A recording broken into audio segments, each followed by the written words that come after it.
মা এইভাবে প্রতিদিন তার কুমার আশীর্বাদ দেয়। এভাবে বহুদিন চলে গেল। রাজা একদিন মহলের কাজকর্ম করতে করতে দেখলে মা যেন কি একটা করছে। মাকে বললে, মা মা তুমি ওখানে কি করছো? মা বললি, না না বাবা কিছু না, তুই যা বাবা, তুই তো কাজ কর। মায়ের এমন ভয়ে ভয়ে কথা বলতে দেখে বিশ্বদপী রাজার মনে সন্দেহ হলো। তাই দুধকে ডেকে পাঠালে, দুধ যাও তো দেখো ওখানে মা কি করছে। দুই দুধ ছুটতে ছুটতে গিয়ে দেখে মা কৃষ্ণ সেবা করছে। সঙ্গে সঙ্গে চিৎকার করে বললেন, মহারাজ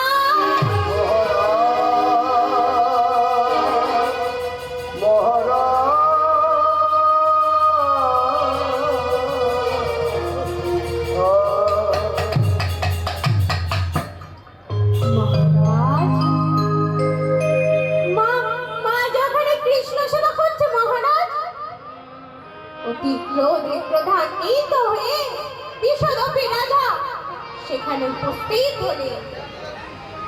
বললেন, মা তুমি এখন এই মুহূর্তে তোমার ওই কৃষ্ণ নাম পরিত্যাগ করো, নইলে জননী হলেও ক্ষমা নাই।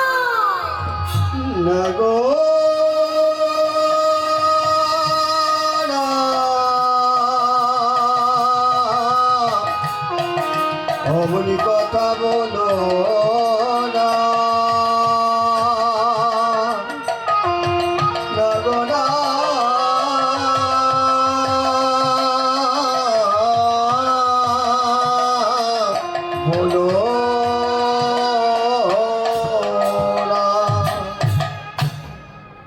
মা বলছি, বাবা তুই তুই আমাকে তাড়িয়ে দে বাবা, আমি ওই দূরে জঙ্গলে চলে যাব, দূরে ওই গ্রামে চলে যাব বাবা। সেখানে আমি আমার এই রূপকুমারকে ছাড়তে পারবো না বাবা, তুই আমায় তাড়িয়ে দে বিশ্বদপী। আমি সেই বাল্যকাল হতেই গোবিন্দের সেবা পূজা করে যাচ্ছি। বিশ্বদপী রাজা দেখলেন মা কোনো মতেই তার এই কৃষ্ণ নাম পরিত্যাগ করতে রাজি নন। তাই দুধকে বললেন, দুধ যাও মায়ের হস্ত পদ বন্ধন করে ওই অন্ধকূপ কারাগারে নিক্ষেপ করো। আর শোনো, যতক্ষণ অবধি মা কৃষ্ণ নাম পরিত্যাগ না করে ততক্ষণ অবধি তৃষ্ণার জল পর্যন্ত না। এ কথা বলে বিশ্বদপী রাজা চলে গেলেন। রাজদূতগণ রাজাদেশ প্রতিপালন করবার জন্য মায়ের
মায়ের হস্ত পদ বন্ধন করে অন্ধকূপ কারাগারের মধ্যে লিখে ফেললেন।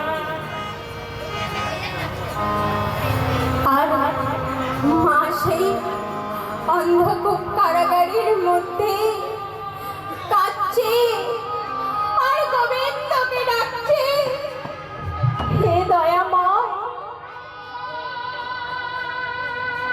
তোমার নামে এত নির্যাতন, বলো দয়া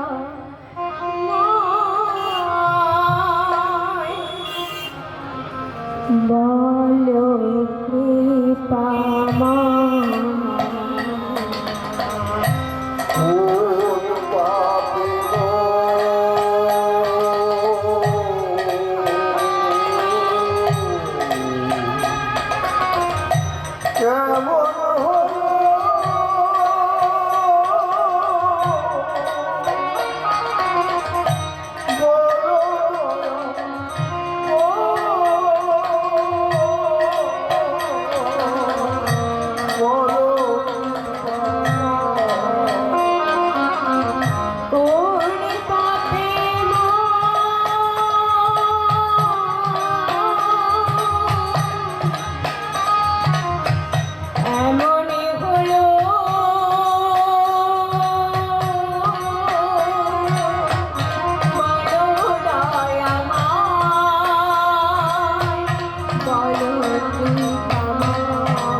জীবনে হলো মোমের বাতি, পড়ে হলো ভাই দয়াময়, পড়ে হলো জীবন আমার মোমের বাতি, পুরে হলো ছাই, পুরে হলো ছাই দয়া, পুরে হলো ছাই। আমি কেঁদে কেঁদে বলিব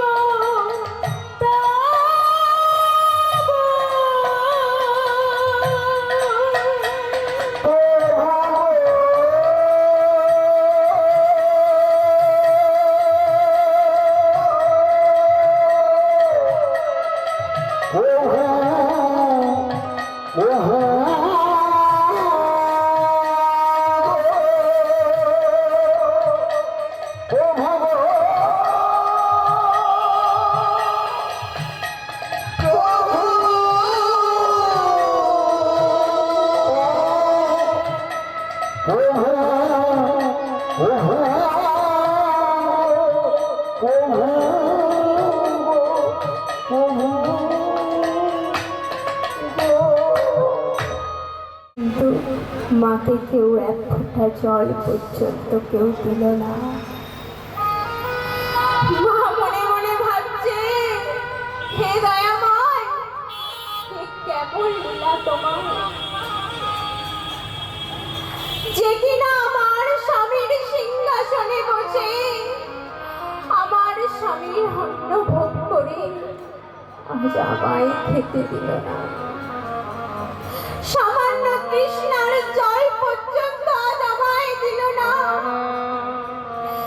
যে সন্তানকে আমি আমার নিজ বুকের রক্ত দিয়ে প্রতিপালন করেছিলাম, 10 মাস 10 দিন আমার এই গর্ভে ধারণ করেছিলাম, ছোট ছোট ছোট্ট বিপদ থেকে যাকে আমি দূরে রেখেছিলাম, যে পুত্রকে আমি নিজের আপন মনে করেছিলাম, সেই পুত্র আজ আমায় তৃষ্ণার জল পর্যন্ত দিল না। তবে স্বর্ণে বিষদকে যে অন্ন, যে জল তুই আজ আমায় দিলি না, সেই অন্ন তুই নিজে খেতে পারবি না। যদি তা খাস, তা তোর উদার হইবে না রে বিষদকে।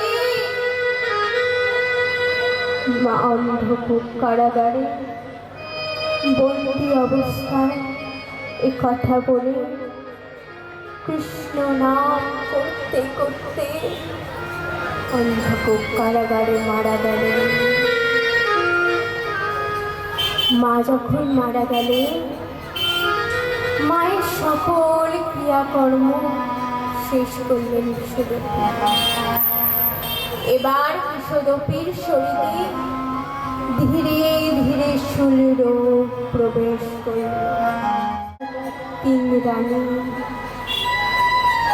বহু মানসিক করলে মা ভবতারিণীর কাছে, কিছুতেই বিষদপি সারল না। তাই একদিন বিষদপি রাজা গভীর রজনীতে তার তিন রানীকে নিদ্রায় রেখে প্রাণ ত্যাগ করার উদ্দেশ্য নিয়ে গেলেন।